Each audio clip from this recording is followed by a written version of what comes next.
bússola, um mapa e muita resistência física. Essa galera mostra que com esses 3 requisitos é possível enfrentar uma corrida no meio do mato sem se perder pelo caminho. Afinal, esse é o esporte de orientação.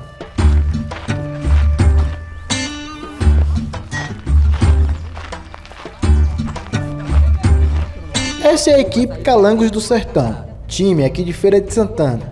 O grupo foi fundado em 2017 na Escola Estadual Assis Chateaubriand.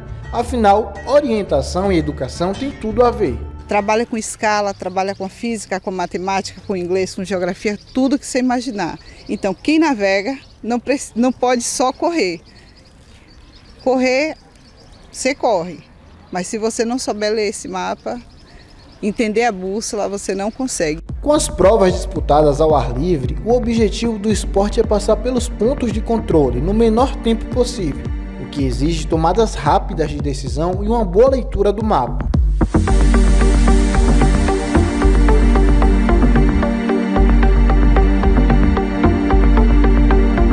Galera, além de toda a diversidade que o atleta encontra na hora da prova, tem uma que eu considero mais difícil, viu? Que são essas simbologias aqui. O atleta tem que saber todas elas para não ficar perdido na hora da prova. Mas você acha que isso é tudo? Aqui é apenas um resumo. Esse livrinho aqui com 30 páginas tem todas as simbologias. Você quer ser atleta de orientação? Eu acho bom voltar para aquela aula de geografia, viu? Você tem a largada, representada aqui pelo triângulo, e uma ordem numérica, onde os atletas precisam passar por todos esses pontos. Aquele atleta que conseguir fazer o percurso em menor tempo, ganha a competição.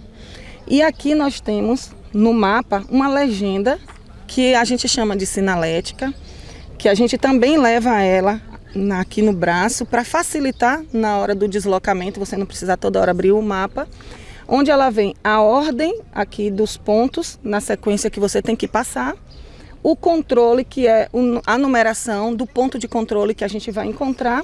E aqui vão ter todas aquelas simbologias de onde que aquele ponto vai estar localizado. A Calangos do Sertão conta com mais de 80 atletas filiados e vem crescendo no cenário do esporte. É a atual terceira no ranking Nordeste e já teve atletas ganhando torneios fora do país.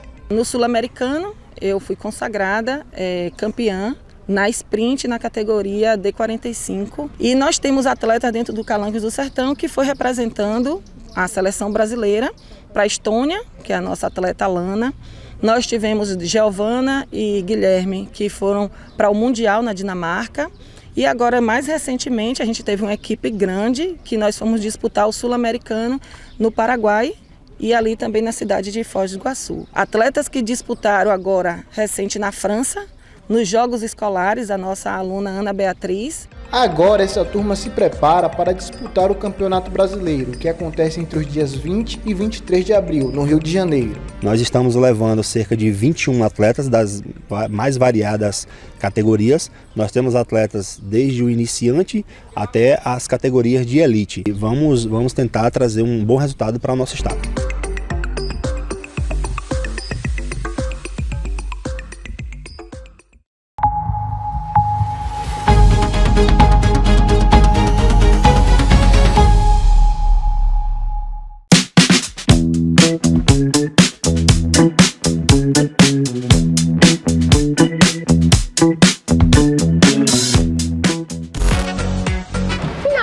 Chegou e Manu tá aqui para falar para vocês que o Relaxo Cultural tá na área. E no programa de hoje temos 2 convidados muito especiais, gente. Então vem que eu vou mostrar tudinho para vocês.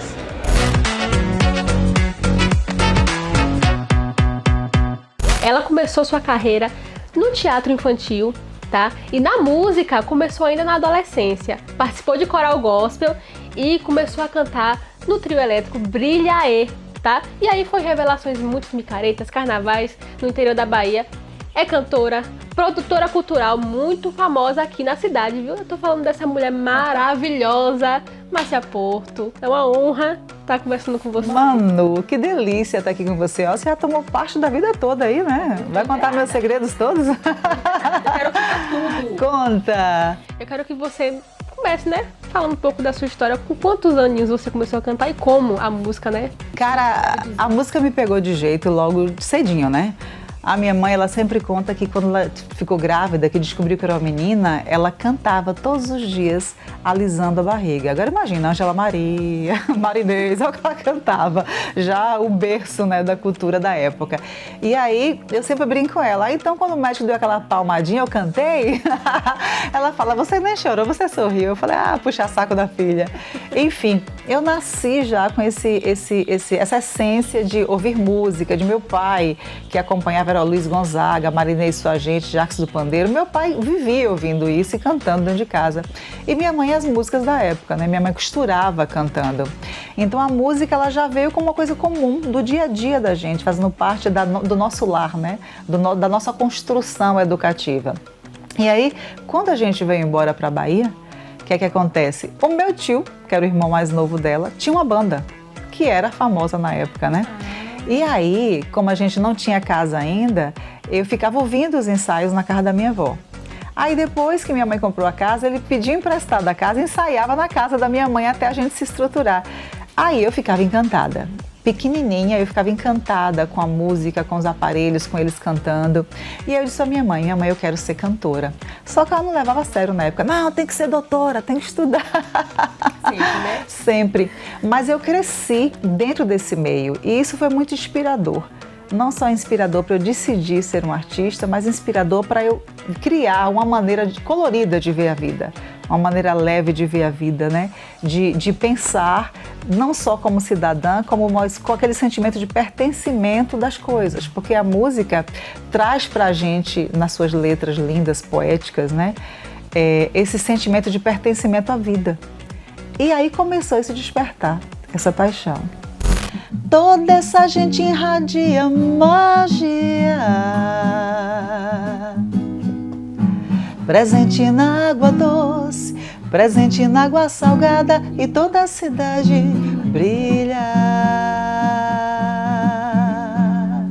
Seja tenente ou filho de pescador, ou um importante desembargador, se der presente é tudo uma coisa só. Você começou a cantar no trio, né? Brilhaê. Como foi? Começou com aquele tio, né, que eu te falei. Ele tinha banda e tinha uma casa de shows aqui em Feira, muito conhecida, chamada Cabaré. Calma, Cabaré, mas era um cabaré, um restaurante, né? E aí, depois que deu certo, que foi uma casa muito famosa aqui, ele resolveu trazer um trio elétrico para Feira de Santana. Surgiu a oportunidade de comprar o Brilhaê, que era um trio muito famoso na época, tinha uma história muito grande em Salvador, com Luiz Muritiba, uma galera boa. Ele trouxe para Feira de Santana. Na época que ele trouxe, eu tinha acabado de ganhar um karaokê lá na casa de shows dele, como o primeiro lugar, né? E aí ele fez, não, você vai pro trio. Eu falei, mas espera aí, todo mundo começa pelo barzinho, pelo baile. Me botou logo no trio de cara. E aí, cara, eu falei, não, tô aqui, não saio mais, me apaixonei. Uma vez que eu coloquei o pé no trio elétrico, foi paixão à primeira vista, e aí não saí mais. E isso tudo com quantos anos? Cara, eu acho que eu tinha 16 para 17 anos, por aí, quando nós começamos. Tanto que era de menor, até que pegar autorização para ir pro trio. Diga pra mim o que é que eu faço aqui sozinho, se não tem graça e sem você não sei viver. Amor, me diz o que é viver sem teu carinho, sem tua mão pra me parar, cadê você? Vem me dizer que você não vive sem mim, que meu abraço é o laço que você vai ter. Me diz agora que toda guerra tem fim. Amor, me diz que você é meu bem-querer. Qual foi o momento que mais te marcou na sua carreira? É difícil dizer um momento, porque de todos esses anos de carreira eu tive tantos momentos felizes, tantos momentos gratificantes, que eu sou muito grata à vida, mas um dos momentos mais felizes de todos que eu passei foi a realização de um sonho de cantar ao lado de Dominguinhos. Aí foi o melhor momento, porque eu cresci ouvindo Dominguinhos. Meu pai cantava Dominguinhos, então estar ao lado dele, do trio, cantar, ser elogiada por ele e viver um momento com ele foi um dos momentos mais sublimes que eu pude passar e sou muito grata por isso na minha carreira. Tenha fé no azul que tá no frevo, que azul é a cor Da alegria o cavalo mambembe sem relevo, galope de Olinda pra Bahia. Oh, tenha fé no azul que tá no frevo, que azul é a cor. Da alegria o cavalo mambembe sem relevo, galope de Olinda pra onde? Pra Bahia! Salve a Bahia! Você foi uma das cantoras confirmadas para o Micareta, né? Agora de Feira de Santana. O que a gente, porque eu, né, tô ansiosa também, tá? O que a gente pode esperar aí de Márcia Porto? Imagina, 3 anos sem Micareta. E por coincidência, o meu aniversário vai cair na Micareta, né? Então são várias comemorações. A comemoração da volta dessa festa nomesca, que é fantástica, né? A Micareta de Feira foi em 1937, né, que começou. Imagina, tem todo um processo histórico envolvido, energético com a cidade. Eu me fiz artista e cantora dentro desse processo. Então, comemorar a volta desses 3 anos, na semana de aniversário, meu aniversário é no dia 21, né, dentro da Micareta. A gente vai trazer uma retrospectiva, são 31 anos de carreira como carreira solo. Nós vamos trazer toda essa retrospectiva de tudo que eu vivi. Eu peguei um pouquinho de cada emoção, de cada década, de cada momento, de cada música que marcou nesse meu percurso de 31 anos e tô levando toda essa emoção para Micareta. Então dá para você entender o que vai rolar? Tirando Micareta, o que você tá aprontando aí para 2023? Como é que tá essa agenda? Conta pra gente, dá um spoilerzinho aí pra gente. Não, já começamos na adrenalina desde 2022, que pegamos já a pandemia, colocamos várias músicas que estavam em gaveta, composições nossas, né, com meus parceiros, Anselmo Roberto, Carlos Augusto, já colocamos pra fora. Lançamos algumas músicas ano passado. Esse ano já lançamos um clipe novo de um forró maravilhoso, Madrugada em Pleno Sol, que é do Gigi Cerqueira, né? O grande Gigi Cerqueira e Silvestre Sobrinho. E já tem 4 músicas novas para ser lançadas agora para o São João, já também.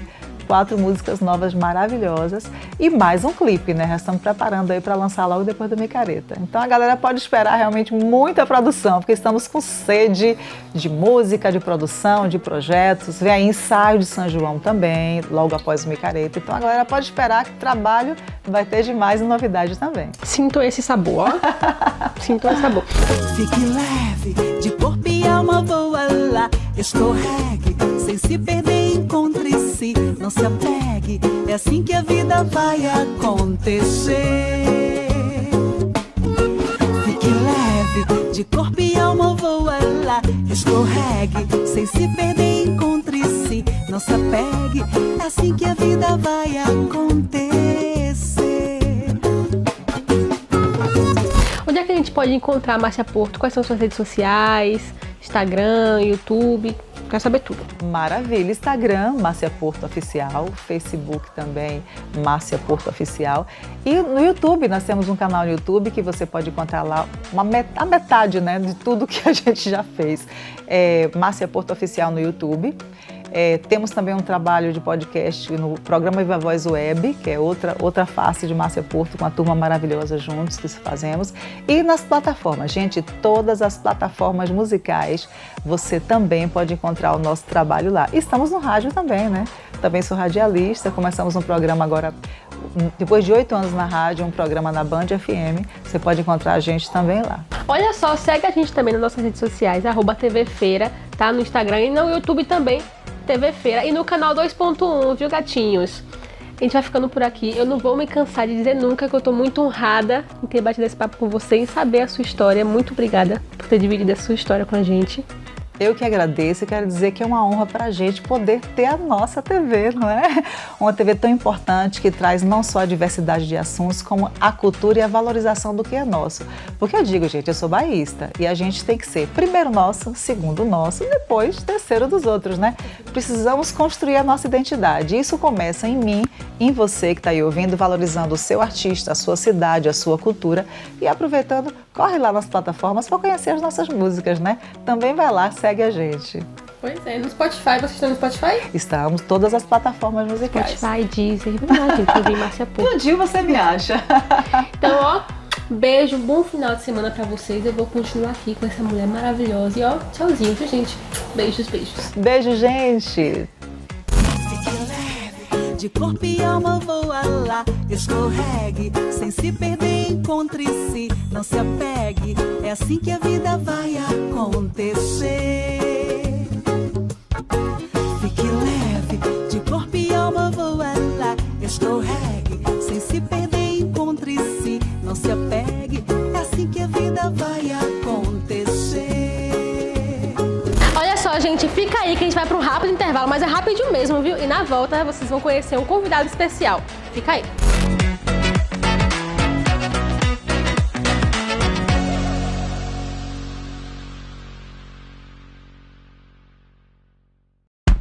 Nas décadas de 1960 e 1970, Feira de Santana foi agitada por um vigoroso movimento cultural, o teatro amador. Dezenas de jovens idealistas desafiaram a ditadura militar usando o teatro como trincheira para a censura e a opressão que se abatia sobre o país. Quem conta essa história são dois protagonistas desse efervescente período de nossa história. O professor Luciano Ribeiro, que já foi também vereador, deputado estadual e vice-prefeito de Feira de Santana, e o jornalista Gildarte Ramos. Não perca, é nesta terça-feira, às 4 da tarde, no programa Aqui Tem História. E tem reprise na quinta-feira, 11 da manhã. Consubstantivamos a priori o espírito dogmático. Nós consubstanciamos fatores justapostos e imóveis no espaço de cosmos.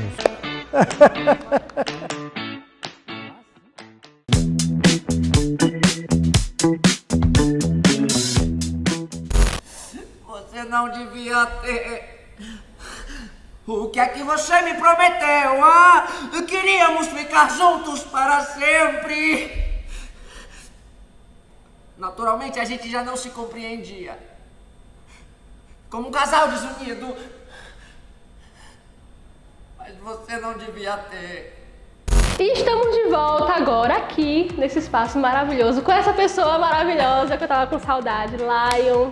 Ele que é professor, diretor, ator, produtor, a zorra toda. Ele é o pacote completo.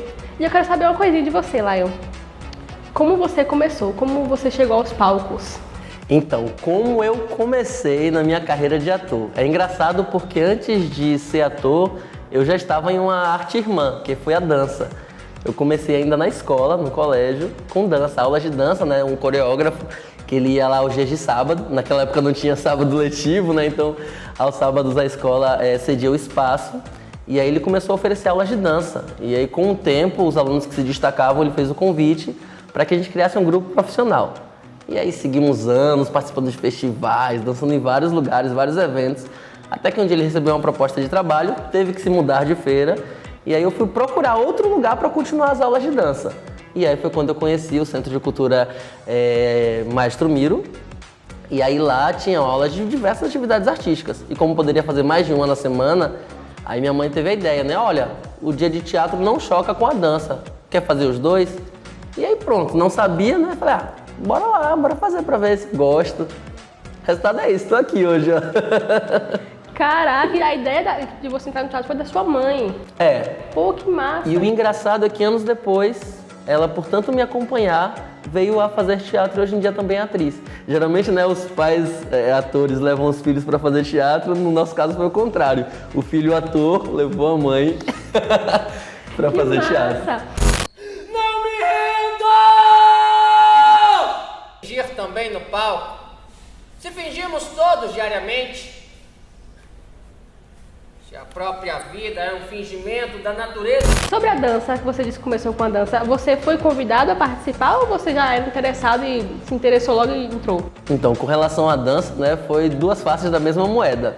Eu recebi o convite para fazer aulas de dança e para fazer parte de um grupo de dança, mas ao mesmo tempo eu era louco para fazer. Eu era aquele tipo de criança, né, que diz assim, a criança artista ela já é diferenciada. Então nas festas de família eu tava sempre querendo me expor, me mostrar, ir na frente para pegar microfone e tudo mais. Então com isso eu já dava indícios para minha família que eu seguiria uma carreira na arte, né? Tava na veia já. Tava na veia já. E você começou com quantos anos mais ou menos a dançar? Nossa senhora, eu comecei a dançar com quantos anos? Eu devia ter entre os 7 e 8 anos, eu não tenho uma recordação 100%. Era mas nininho. Era pequeno, bem pequenininho. E no teatro? No teatro eu iniciei com uns 10, 11 anos. E aí já quando comecei já recebi propostas para fazer parte de um trabalho profissional. Como eu fazia dança e teatro, aí o diretor do espaço estava à procura de um ator mirim que tivesse justamente o meu perfil para um espetáculo que ele estava montando.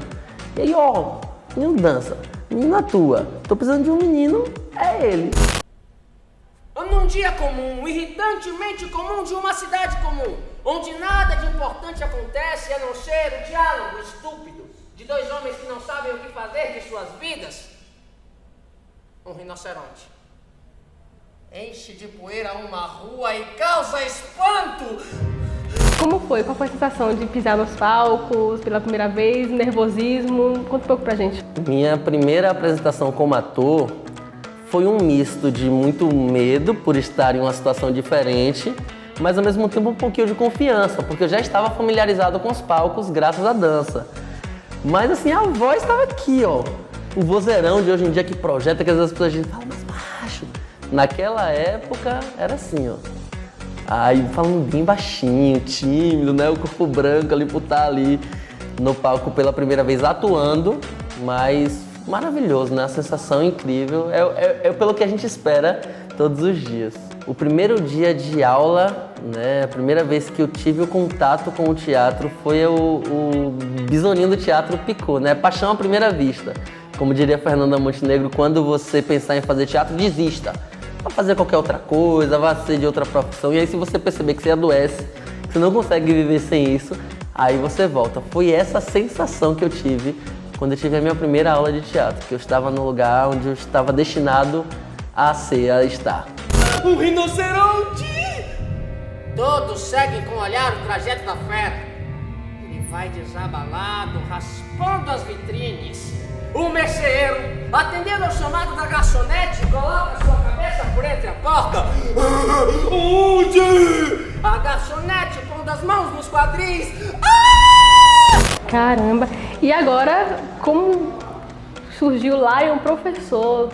Então, Lion Professor surgiu, né, com um desafio, porque eu tinha muito medo de estar nessa posição de facilitador, né? Lecionar é algo que eu encarei sempre com muita responsabilidade. Por mais que eu já tinha uma vivência, um currículo, por ter passado por profissionais incríveis que eu passei, mas eu tinha medo de não saber transmitir o conhecimento da mesma forma que me foi passado.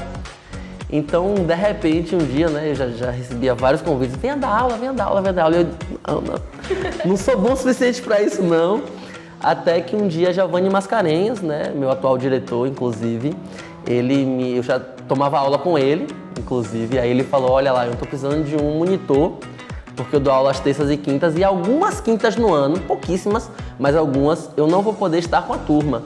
Então eu queria ter alguém como meu assistente ali o semestre inteiro, o ano inteiro, para nos dias em que eu não puder, a pessoa assumir a turma. Alguém assim chamado Lion, uma pessoa. O discípulo. E aí nisso eu me apaixonei pela turma, me apaixonei pela didática, né, o jeito como ele trabalhava, que também é muito parecido com o jeito que eu trabalho hoje em dia. E aí, graças a essa experiência de monitor, que assumi a turma em pequenas quintas-feiras que ele não podia ir, eu acabei me descobrindo que eu também adoro atuar. É muito lindo as crianças, né? Desde aquela época, eu novinho, as crianças, professor, o senhor, eu ia pra casa me sentindo, não, senhor, professor. E aí, desde então, eu tô há, uns 11 anos lecionando. Mas você fez alguma graduação para hoje em dia? Eu sou formado, né, em artes cênicas pela Universidade Federal da Bahia. Então passei aí os meus anos lá em Salvador e era um bate e volta, porque eu fazia durante a semana o curso lá em Salvador, mas todo final de semana eu tinha as atividades aqui do grupo, era ensaio, apresentações. Então de segunda a sexta eu estava em Salvador e sexta a domingo aqui em Feira. O rinoceronte tempestuoso de outrora havia enfim retornado.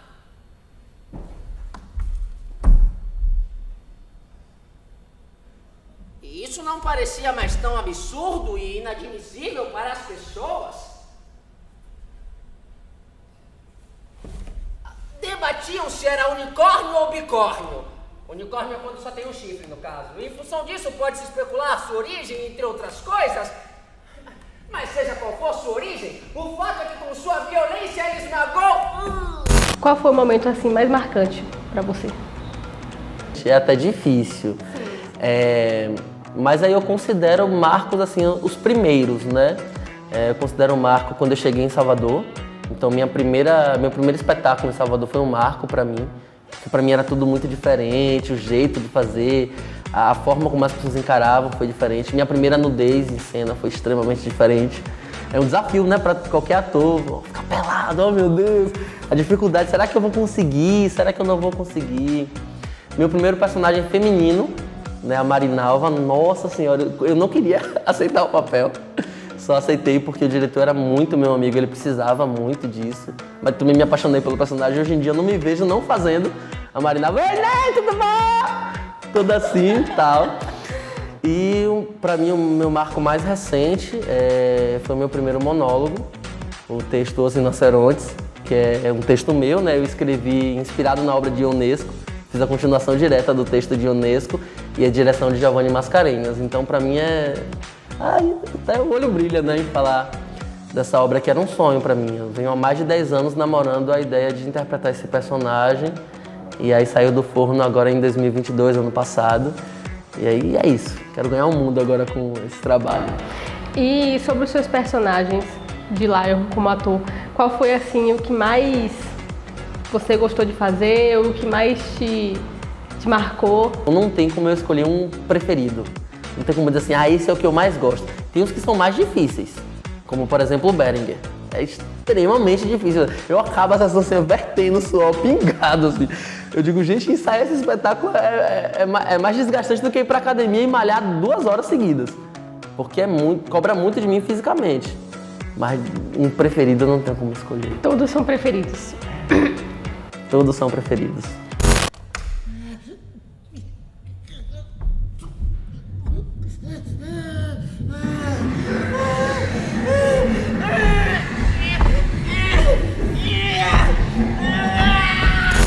Lion, professor, diretor, ator, produtor, está preparando aí para 2023, para o futuro? Eu tô com novas estreias em mente, né? Vou fazer parte de um espetáculo infantil, o que foi o premiado, né? Com Giovanni Mascarenhas, o texto que ele escreveu, que ele ganhou o 3º lugar em um concurso nacional de dramaturgia lá no Rio de Janeiro. Então ele vai estar montando esse espetáculo, vou fazer parte do elenco, olha só. Estamos estudando novas propostas de novas montagens, né? Com o meu grupo de alunos também, estou pensando em dar prosseguimento ao trabalho, né? Que a gente iniciou no ano passado com o teatro ritualístico. Então fizemos algumas montagens que eu pretendo voltar a apresentar e criar espetáculos novos.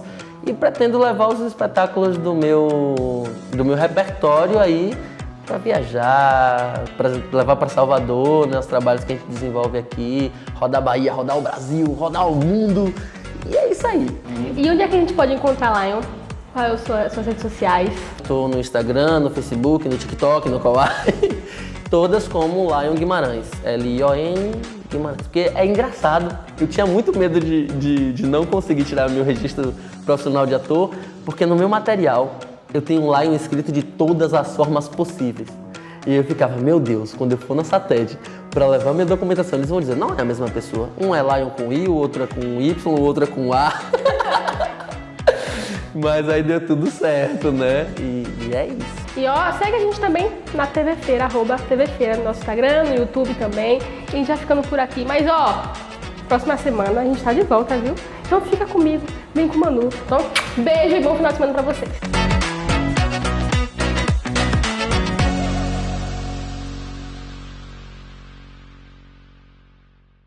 Emprego, serviço, estágio, trabalho, trainee, trampo, o nome pode até variar, mas o help que faltava para te colocar no mercado de trabalho você tem no programa Trampos da Feira. Nossa equipe roda a Feira de Santana para descolar as melhores dicas de como elaborar um currículo, o certo e errado na entrevista de emprego, como e onde se especializar, vagas de empregos abertas em feira e muito mais. Eita que agora a carteira assinada vem, hein? Vem ver Trampos da Feira com a gente, aqui na telinha da TV Feira.